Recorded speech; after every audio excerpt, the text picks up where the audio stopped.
आइए सुनते हैं श्रावण सोमवार व्रत की कथा। आप सभी भक्तों को श्रावण सोमवार की ढेर सारी शुभकामनाएं। आप सभी के जीवन में भगवान शिव माता पार्वती की कृपा से आप सभी को सभी प्रकार के सुख और समृद्धि की प्राप्ति हो। श्रावण का महीना भगवान शिव के भक्तों के लिए बड़ा ही उत्साह का महीना माना जाता है। श्रावण के महीने में भगवान शिव को प्रसन्न करने के लिए भक्तजन अपने कांधे पे कांवर लेकर के दूर दूर तक मंदिरों में जाकर भगवान शिव का जल से अभिषेक करते हैं। भगवान भोलेनाथ भगवान महादेव अपने भक्तों की सभी इच्छाओं को पूर्ण करने वाले हैं। यह एक ऐसे देव हैं जो कि अपने भक्तों पर थोड़े से जल से ही प्रसन्न हो जाते हैं और अपने भक्तों पर अपना कृपा बरसाते हैं। तो आइए सुनते हैं श्रावण सोमवार व्रत की कथा। तो बोलिए प्रेम से भगवान भोलेनाथ की जय, माता पार्वती की जय। इसी शहर में एक साहूकार रहता था जिसके घर में किसी भी प्रकार की कोई वस्तु की कमी नहीं थी। केवल वह और उसकी पत्नी इस बात से दुखी थे कि उनके यहाँ उनकी कोई संतान ना थी। संतान प्राप्ति की इच्छा से वह हर सोमवार को भगवान शिव और माता पार्वती की पूजा और आराधना किया करता था। साहूकार की पूजा से प्रसन्न होकर माता पार्वती ने भगवान भोलेनाथ से उसे पुत्र प्राप्ति का वरदान देने का आग्रह किया, परंतु भगवान भोलेनाथ ने कहा कि इसकी भाग्य में संतान सुख नहीं है। लेकिन माता पार्वती के बार बार आग्रह करने पर भगवान शिव वरदान देने के लिए तैयार हो गए, परंतु उन्होंने कहा कि इसके जो भी संतान होंगे वह अल्प आयु होंगे।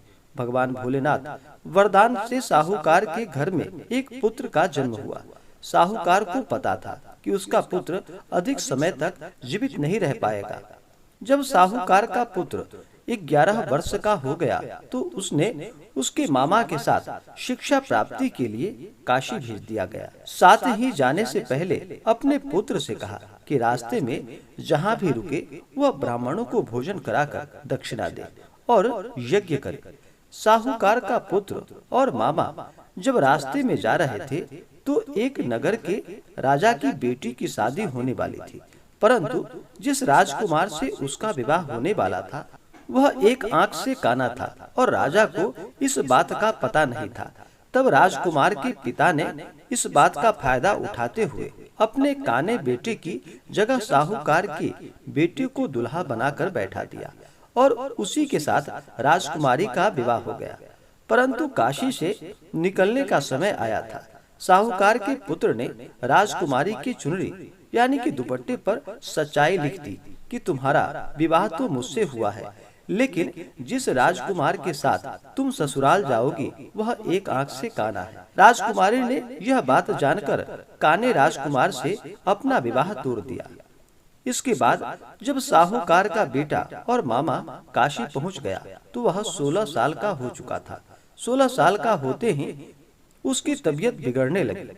तब कुछ दिनों बाद मृत्यु भी हो गई। इस बात से दुखी हुआ मामा रोने लगा।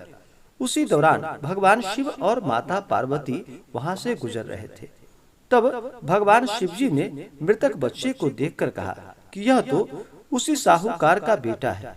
यह सुनकर माता पार्वती बहुत निराश हो गईं। तब वह दोबारा हट लेकर बैठ गईं कि शिव जी साहूकार के बेटे को पुनः जीवित कर दे।